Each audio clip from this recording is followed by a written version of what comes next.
इस गुज़श्ता हफ्ते की जो मार्केट की सूरत हाल रही वो क्या है, लेकिन जिनकी किस्मत अच्छी थी उन्होंने खरीदा। हम कह रहे थे कि भाई आप जेन्युइन असासे खरीद लें, ये डॉलर में और ये गोल्ड वगैरह में फ़ायदा नहीं है। किस स्टेज पे बिल्डिंग के अंदर इन्वेस्ट करने से कितना फ़ायदा है? जब फिनिश चीज़ें होती हैं, जब बंदा बिल्कुल टिप टॉप जगह पे आता है ना, तो वो एकदम पैसा भरने के लिए तैयार हो जाता है। कि जो वो जेन्युइन असासे जो सही जगह पे थे, हमने आपको बताया था, वो खुशकिस्मत लोग थे, उन्होंने वो खरीद लिए। अब वो अपनी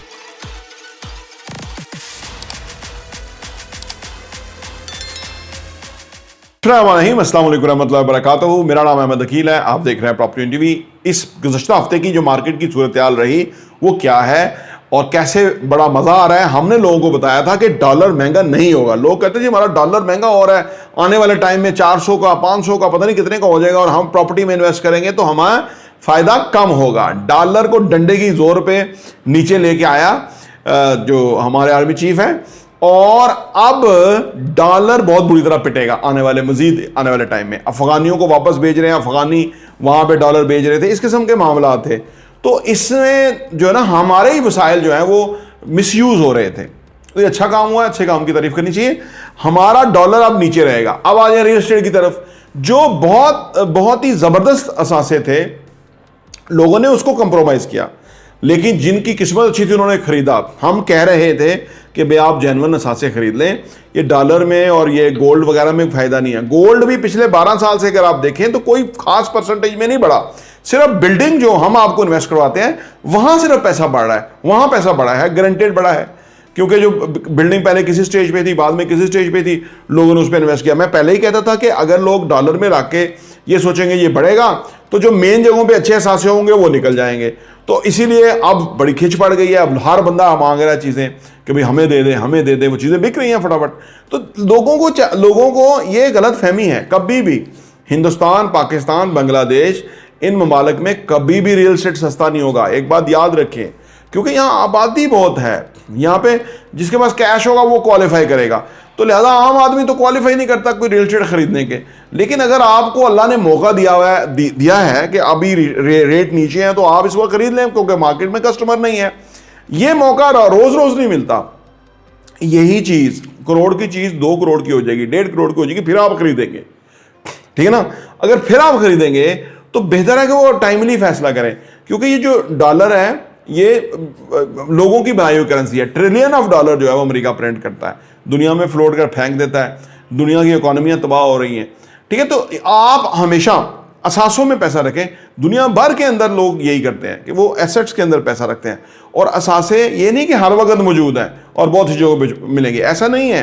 वो लिमिटेड टाइम के लिए होती हैं चीज़ें, वो निकल जाती हैं। जो किस्मत नसीब होती है, हम कहते हैं 2-3 चीज़ बातें हैं। एक तो किस्मत नसीब की बात होती है, दूसरा जो लोग सर्च में होते हैं उनको चीज़ मिल जाती है, तीसरा जो फैसला करने वाले हैं, जो डामाडोल हुआ नहीं, सोची पे आते बंदा गया, अच्छी चीज़ चली गई। फैसला कर लें। हम आपको बैकअप भी देते हैं, यानी हम आपको कहते हैं कि आपने करोड़ की चीज़ ली है, इंशाल्लाह 4-5 महीनों के बाद 15-20-25 लाख रुपए आपको प्रॉफिट के साथ हम बेच के देंगे, क्योंकि हमें पता है कि किस स्टेज पे बिल्डिंग के अंदर इन्वेस्ट करने से कितना फ़ायदा है। जब फिनिश चीज़ें होती हैं, जब बंदा बिल्कुल टिप टॉप जगह पे आता है ना, तो वो एकदम पैसा भरने के लिए तैयार हो जाता है। जो विजनरी लोग होते हैं वो शुरू में ही खरीद लेते हैं, क्योंकि उस वक्त कोई सूरत हाल नहीं नज़र आ रही होती। बिल्डिंग है, स्ट्रक्चर बन रहा है, या अभी बहुत इनिशियल स्टेज है, तो वो समझते हैं कि ये स्टेज है, उधर ही फ़ायदा है, उधर ही पैसा डालने का फ़ायदा है। देखना ये होता है कि बिल्डिंग बन रही है ना, कांस्टेंट काम हो रहा है, रुका नहीं काम, चल रहा है। उससे क्या होता है कि वो उससे फिर कस्टमर आता जाता है, वो चीज़ें फिर बिक जाती हैं।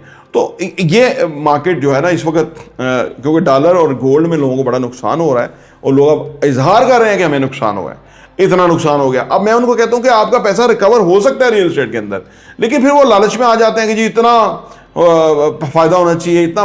पहले ऐसी जगहों पे इन्वेस्ट कर दिया कि जिससे फ़ायदा नहीं था, बहुत बड़ा ही रिस्क था, तो वो मसला हुआ। कोई डॉलर दबा के बैठे रहे कि जी ये होगा, तो ये हुआ। तो वैसे लोग कहते हैं जी कि ये वक्ती है और फिर वापस आ जाएगा। देखिए, वक्ती नहीं है ये। जो कोई भी स्टेट होगी ना, वो इस चीज़ को, अपनी करेंसी को स्ट्रांग रखेगी। ये पिछली जो हुकूमत गई थी वो तो आधी शाकडार कर रहा था, आधी पीछे आर्मी कर रही थी, कोई इस तरह की सूरत हाल थी। अब एक के ऊपर आई है सूरत हाल, तो उसने आर्मी चीफ ने एक्शन लिया, वो चीज़ें हो गई हैं। कोई भी आएगा ना, कोई भी हुकूमत आएगी वो इस चीज़ को, डॉलर को कंट्रोल रखेगी तो लोग जिंदा रहेंगे, वरना लोग मर जाएंगे। ठीक है ना, क्योंकि महंगाई फिर कहां से कहां चली जाएगी। अभी पेट्रोल जो है उसको भी नीचे किया उन्होंने, आने वाले टाइम में मजीद करेंगे, वरना लोग किसी को लोगों को इससे कोई फर्क नहीं पड़ता कौन हुकूमत कर रहा है। लोगों को रोटी मिलनी चाहिए, लोगों की स्टेबिलिटी, फाइनेंशियल स्टेबिलिटी होनी चाहिए, लोगों को जो बुनियादी चीजें हैं, डॉलर महंगा ना हो, पेट्रोल नीचे हो, बिजली के रेट नीचे हो, वगैरह वगैरह, ताकि उनकी जरूरियात अशिया, जो बुनियादी जरूरियात हैं वो महंगी ना हो। तो लोगों का कंसर्न है, तो कोई भी हुकूमत करने आएगा वो उसका कंसर्न होगा, तो वो इन चोरों को पकड़ेगा जो डॉलर महंगा कर रहे थे। तो अब कभी डॉलर महंगा होगा नहीं, सही है। जो हुआ था वो भी गलत ही हुआ था, मिसमैनेज हुआ था इसहाक डार एंड कंपनी से। तो बहरहाल उन्होंने सुधार लिया, उन्होंने बेहतर किया। अच्छा, अब लोग जो डॉलर में पैसा रख रहे थे, अब पहले वो कैलकुलेट करते थे डॉलर हमारा 20 रुपए महंगा हो गया, देखे ना हमारा पैसा इतना था, इतना हो गया, तो रियल एस्टेट में इतना नहीं बढ़ा। अब रियल एस्टेट कांस्टेंट बढ़ता रहा, अब डॉलर जो है वो 30% नीचे हो गया या इस तरह नीचे हुआ, तो उस पर उनका कितना नुकसान हुआ। ठीक है ना, रियल एस्टेट तो बढ़ रहा है, ये तो कछुआ खरगोश वाला मामला था ना, वो तो कछुए की खरगोश की तरह डॉलर बढ़ रहा था। अब वो खरगोश के कान जो है वो नीचे किए हैं, तो कछुआ तो चल रहा था, तो कछुआ पहुंच के कहां से कहां पहुंच गया। तो रियल एस्टेट के जो वो जेन्युइन असासी तो सही जगह पे थे, हमने आपको बताया था, वो खुशकिस्मत लोग थे, उन्होंने वो खरीद लिए। अब वो अपनी कीमत पे बेचेंगे, नेचुरली वो महंगे बेचेंगे। तो ये सूरत हाल हुई। तो अर्ज़ यह है कि ये जो अभी हफ्ता गुजरा है इसके अंदर एक्टिविटीज़ बहुत तेज़ हुई हैं, लोगों की बहुत ज़्यादा पूछताछ है, वो चाहते हैं कि क्या चीज़ मिल रही है उनको मिल जाए। बाकी है कि वही फैसला करना, डिसीजन मेकिंग, ये सारा कुछ जो है वो है। तो जो चीज़ें अभी मिल रही हैं ना, मैं बार बार फिर अभी भी मैं उसी नुक्ते पे कायम हूँ, ये बाइंग टाइम है, जब ये सेलिंग टाइम होगा, जब ये मार्केट में कस्टमर आ जाएगा तो ये एग्जैक्टली डबल पे बिक जाएगी, बहुत पैसा कमा सकते हैं अगर इस वक्त आप मार्केट को समझ लें और उसके मुताबिक एक्ट कर लें। तो ये इस वक्त मार्केट की सूरत हाल है। प्रॉपर्टी वीडियो देखने का बहुत बहुत शुक्रिया।